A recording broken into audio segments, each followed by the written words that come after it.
Pues buenos días a todas y todos. Muchísimas gracias por acompañarnos en esta mesa sobre reformas políticas. Quiero agradecer al Jurado Nacional de Elecciones por esta excelente oportunidad de poder encontrarnos todos una vez más a compartir resultados de investigación, pero también la experiencia práctica, ¿no? Porque este espacio es ideal para juntar a académicos y también a funcionarios electorales y a investigadores y a estudiantes jóvenes, así que creo que están siendo 2 días súper intensos, pero muy ricos, y yo estoy muy agradecida de poder estar aquí compartiendo con todos ustedes.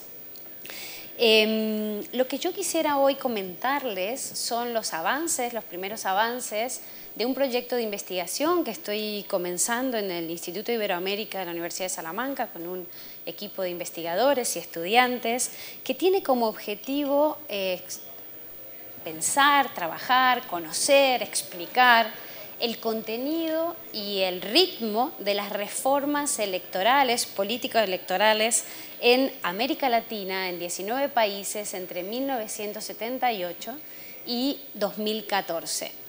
Sabemos que es un proyecto bastante ambicioso y el día de hoy quisiera compartirle algunas cuestiones o elementos y, por supuesto, abierto a todas las sugerencias e ideas que nos puedan llegar a surgir, porque como todos ustedes saben, el tema de las reglas formales, la importancia de las reglas formales, aunque yo tengo experiencia más en trabajar sobre reglas informales que en reglas formales, pero las reglas formales son aquellas normas y procedimientos que de alguna manera delimitan, constringen, restringen el comportamiento político de los actores. Hay en España una frase muy dicha, ¿no?, que era que en la época de la colonia se escribía todo en reglas para luego no cumplirlo, ¿no? Y que eso se había trasladado a las, en ese momento, colonias. Hoy ya sabemos que no son colonias, ni somos colonias, ¿no? Y en muchas partes de la literatura comparada, el peso del diseño institucional, de las reglas formales, de las reglas que establecen quién puede participar, cómo puede participar, cuándo no se tiene que participar, cómo se distribuye el poder, son fundamentales, y nosotros estamos interesados en conocer, explorar en torno a una serie de preguntas. ¿Qué es lo que se ha reformado en América Latina en este periodo post-transición? ¿Cuál ha sido el ritmo de esas reformas? Es decir, ¿es posible establecer diferencias entre los distintos sistemas políticos en relación a la cantidad de reformas que se han hecho? ¿O todos los sistemas políticos de América Latina han sido iguales en términos de la cantidad de reformas que se han realizado?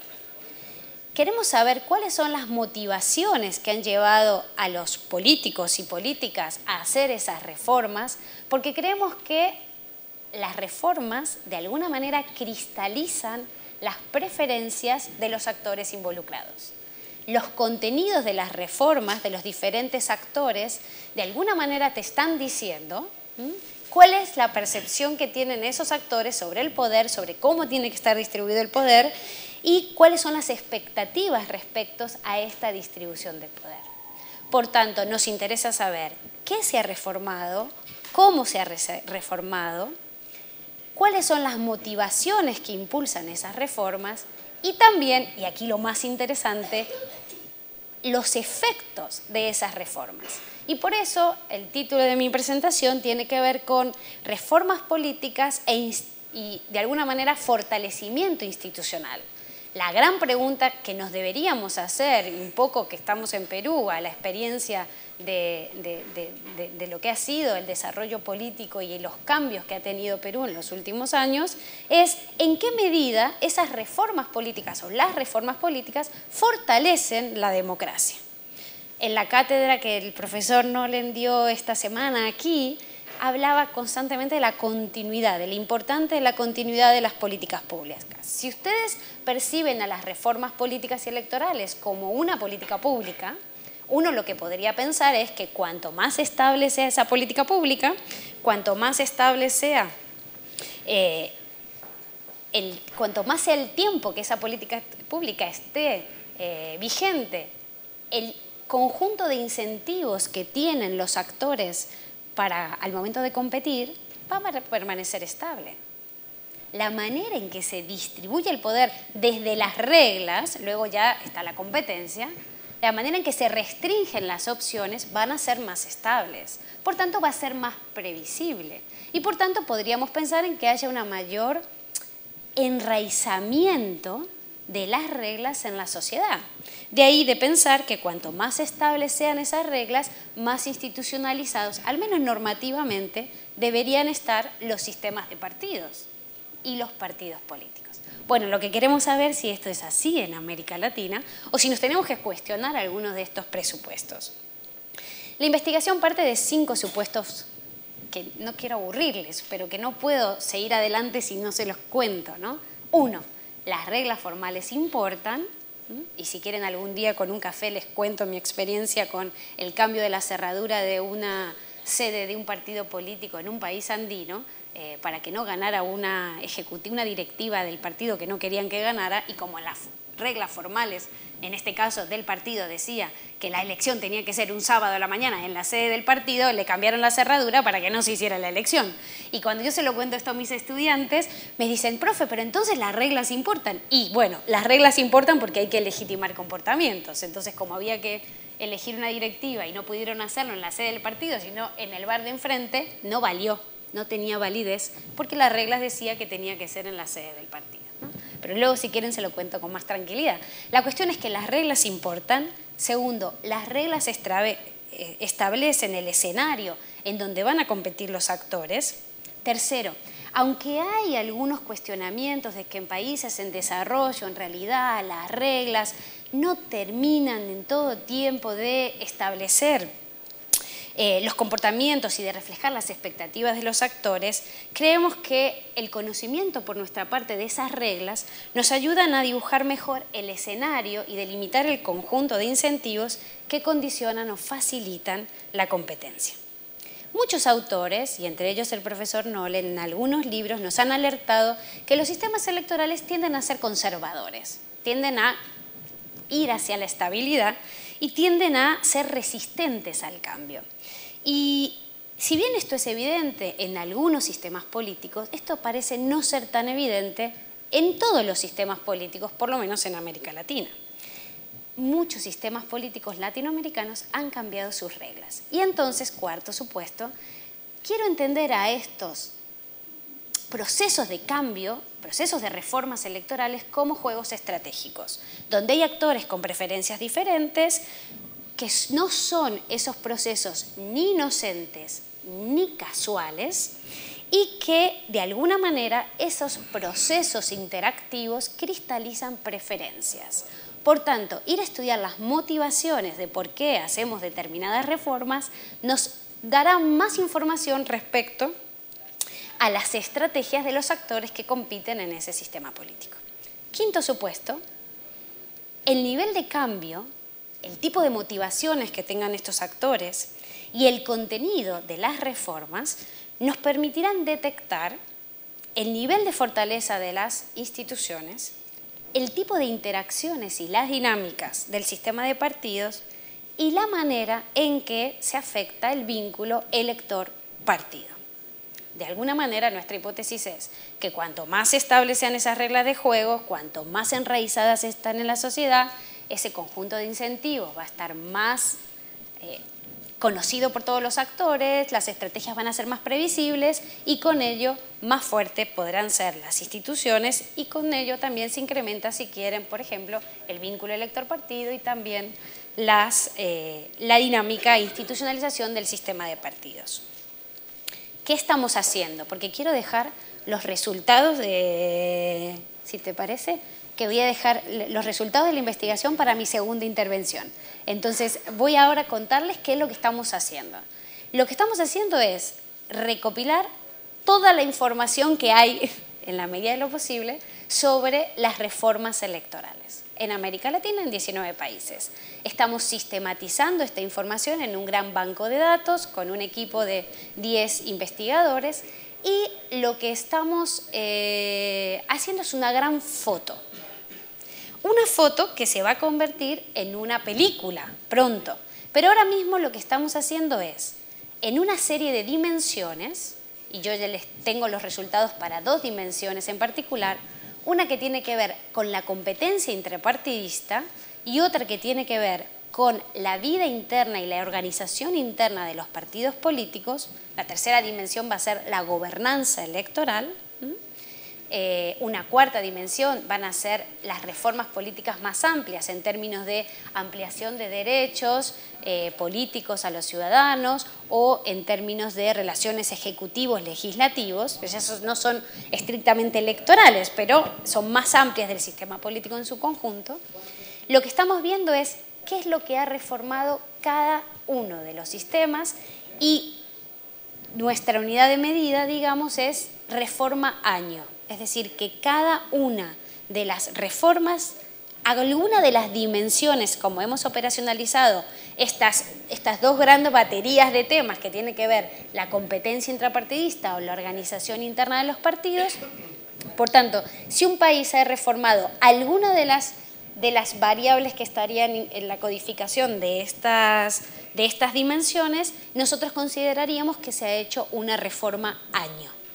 Va a haber reforma año por cada una de las dimensiones y variables en las que se ha reformado. Por tanto, como hoy mencionaban en el primer panel, cuando nuestro querido Lorenzo Córdoba hablaba de las reformas que se habían hecho en México, Lorenzo mencionó muy acertadamente, no hubo un gran momento refundacional. Lo que tenemos en México es un gran ejemplo de una continuidad de reformas en una serie de dimensiones en un periodo de tiempo desarrollado, ¿no? Por tanto, las reformas no tienen que ser necesariamente todas en un momento, digamos, reformas radicales. Tú puedes tener un sistema político que lleve una continuidad y un proceso de reformas en el tiempo.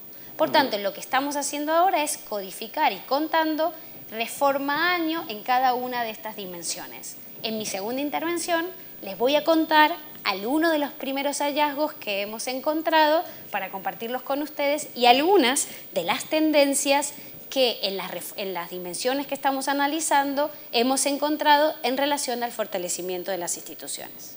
Estoy muy contenta porque lo que estamos trabajando va en consonancia a lo que creo que encaja perfectamente lo que nos ha contado Eduardo hasta recién. Y con las preguntas que nos hacías tú, ¿no? Yo decía, ¿qué se ha reformado? ¿Cuánto se ha reformado? ¿Por qué se ha reformado? ¿Y qué efectos tiene, ¿no? Y la evidencia empírica, lo que hemos visto hasta ahora, entre 1978 y 2014, es 3 cuestiones. Primero, que los sistemas políticos de América Latina pueden clasificarse de diferente manera en función del ritmo del cambio que han desarrollado. Si tomo en cuenta como medida la cantidad de reformas que he realizado cada uno de estos sistemas en una serie de dimensiones del sistema electoral en cada año, desde 1978, puedo encontrar una clasificación de 3 tipos de sistemas. Sistemas proactivos, sistemas moderados y sistemas, si quieren llamarle, pasivos. Entre los sistemas, mi punto de corte, y ahí tengo que discutir con Eduardo algunos de los números, debemos revisar la base de datos, ¿no? Porque tú dices 14 en México y yo tengo 10, digamos, ¿no? Pero depende de la cantidad de dimensiones que contemples en cada momento, porque es muy probable que yo en esta cuenta no esté tomando algunas de las dimensiones que tú estás contando para que te dé 14. En los sistemas proactivos, mi nota de corte, mi punto de corte va a ser 9 reformas, es decir, Ecuador ha tenido 16 reformas, Perú ha tenido 11 reformas, México ha tenido 10 reformas, Colombia, Bolivia y Panamá han tenido 9 reformas en materias relacionadas a la competencia intrapartidista y en materia de organización interna de partidos. El mayor número de países ha estado entre 8 y 5 reformas y hay 2 casos que han sido pasivos, que han tenido menos de 5 reformas, que ha sido Uruguay y que ha sido Haití. Uruguay con 4, Haití con 2. Claro, tengan en cuenta que no son todas las reformas que han realizado, sino solo las reformas en estas 2 dimensiones. ¿Qué pasa con los sistemas proactivos? El resultado de este espíritu reformista nos ha llevado a sistemas muy caóticos en términos de reglas de juego. Los que conocen Ecuador saben muy bien que durante mucho tiempo el hecho de que las reformas no duraran ni siquiera un año de implementación generaba un escenario muy caótico respecto a la distribución de los incentivos. Sabemos muy bien de cómo se cocinaban esas reformas en alianzas fantasmas que a las 2 de la mañana se iban con un pacto las élites partidistas y cuando se levantaban para ir a votar al Congreso ya habían cambiado lo que habían acordado a las 2 de la mañana, ¿no? Y Simón Pachano, Andrés Mejía, en diferentes investigaciones nos han mostrado cómo esta naturaleza de acuerdos no estables, de acuerdos inestables, generaban un escenario muy caótico que tuvo consecuencias, como ustedes muy bien saben, en la institucionalización de la política democrática y sobre todo en el debilitamiento del sistema de partidos. Estos sistemas proactivos que además muchas veces no han generado reformas por consenso y mucho menos con participación de la ciudadanía, por utilizar tu clasificación, sino que eran acuerdos entre sectores de las élites que imponían muchas veces una serie de reglas que beneficiaban a algunos pocos actores partidistas, normalmente los predominantes, los mayoritarios, ¿no? Y podríamos profundizar más en este caso. Y pongo este caso de Ecuador como, digamos, adalid de esto hasta incluso en la etapa de la refundación del sistema político con la Revolución Ciudadana, donde el uso de las reglas como una manera de legitimar la revolución también, o lo que haya ocurrido, que algunos le llaman revolución o como quieran llamarle, y algunos le llaman ciudadana y otros tienen dudas si son ciudadanas, o sea, como ustedes quieran denominarle, lo que hace es que se utilizó como una fuente de legitimación el cambio constante de estas reglas de juego. Por el otro lado es todo el caso contrario de lo que sería Uruguay. El segundo punto sobre el que quiero llamar la atención es que la evaluación preliminar del contenido de las reformas en relación a la competencia intrapartidista y a la vida interna de los partidos no permite asegurar que ha habido una tendencia hacia el fortalecimiento de las instituciones y de la política de la democracia representativa como valor primordial como punto de orientador de las reformas en América Latina. Digo, esto hay que decirlo con mucho cuidado, porque el fortalecimiento de las instituciones, el fortalecimiento de los partidos ha sido un argumento muy usado para legitimar muchas reformas.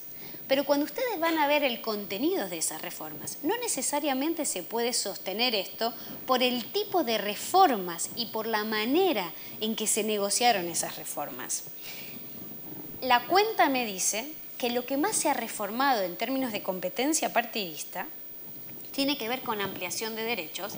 La reforma más realizada por estos 19 países ha sido la incorporación de algún mecanismo de acción afirmativa para incorporar a los dos géneros a las candidaturas. Las reformas, la inclusión de cuotas o los cambios a alguna dimensión de las cuotas, incluso ahora paridad, que ya tenemos 6 países con paridad, se hizo en 36 oportunidades. Le sigue como el otro gran adalid de las reformas, la delimitación de los distritos, que aquí ya hay otros juegos de poder distintos respecto a la competencia intrapartidista. Y la siguiente tiene que ver con procesos de selección de candidatos que, si bien muchas veces se hicieron con el afán de democratizar a los partidos, no siempre, incluso la incorporación de elecciones internas competitivas, A, fueron competitivas y B, fortalecieron a los partidos, sino que muchas veces generaron efectos perversos respecto a las motivaciones de los actores que las habían impulsado. Y finalmente, porque no quiero abusar del tiempo, aunque me encantaría seguir charlando con ustedes todo el tiempo, tengo un amigo que dice que hablo mejor 15 minutos, ¿no? Y entonces cuando me invita me dice, tú mejor 15 minutos. Cuando ya hablas media hora es demasiado. Entonces, 15 minutos. Hoy ya no tengo ni 15 minutos. Y para terminar, y podemos luego retomar, 3 cosas sobre las que quiero llamar la atención de las tendencias que hemos encontrado en estas reformas. Primero, ninguna de estas 3 que les voy a mencionar fortalecen a las instituciones y ustedes me dirán si tengo razón o no. Una, reformas orientadas a la desmantelación, al desmantelamiento de los sistemas de partidos tradicionales. Eliminación del monopolio de presentación de candidaturas por parte de los partidos, Salvador, Ecuador. y apertura a candidaturas independientes, como bien nos enseñan Pablo y Betilde en su trabajo, o alguna manera rara de llamarle a esa cosa que son partidos, pero que nadie les quiere llamar partidos, y que todo el mundo le da pánico aparecer como políticos cuando en realidad son políticos. Y todos sabemos que son políticos que no viajan, como diría nuestra querida Delia, de un planeta que se llama Corruptón, sino que salen de la ciudadanía que le eligió. Pero parece que los ciudadanos vienen de un mundo de Los Ángeles y los políticos vienen de otro mundo extraterrestre, ¿no? Y cuando ustedes van a las reformas, encuentran esta paranoia, ¿no? Una cosa un poco extraña. Y si ustedes van a los requisitos que le ponen a estas cosas que no le quieren llamar partidos, pero que son grupos políticos que compiten en elecciones y que hacen que sus miembros accedan a cargos de representación popular, Sartori, página 90, o sea, partidos, resulta que los requisitos que le ponen a estas cosas son menores que los que les exigen a los partidos. O sea, están penalizando a través de las reglas a que se fortalezcan los partidos. Primera tendencia. Segunda, personalización del vínculo elector-partido, ¿no? Vamos a generar una mayor representación y entonces el vínculo va a tener que ser más fuerte porque el ciudadano tiene que conocer mejor a su elector. ¿Qué te hago? Te desbloqueo las listas. Ah, fantástico. ¿Cuánto eran? 4.369 candidaturas para elegir 14 candidatos en Pichincha en el año 2006. Díganme ustedes si son capaces de conocer 4.369 candidaturas. Y la última y final, una concentración y una personalización del poder, ya sea por las reformas en medios de comunicación o ya sea por reformas en la reelección. Hemos ido mirando y hay una tendencia a cada vez más incorporar la reelección indefinida. Y díganme ustedes si esto fortalece alguna, no ya democracia, sino república. Yo tengo mis dudas. Muchas gracias. Gracias, Flavia.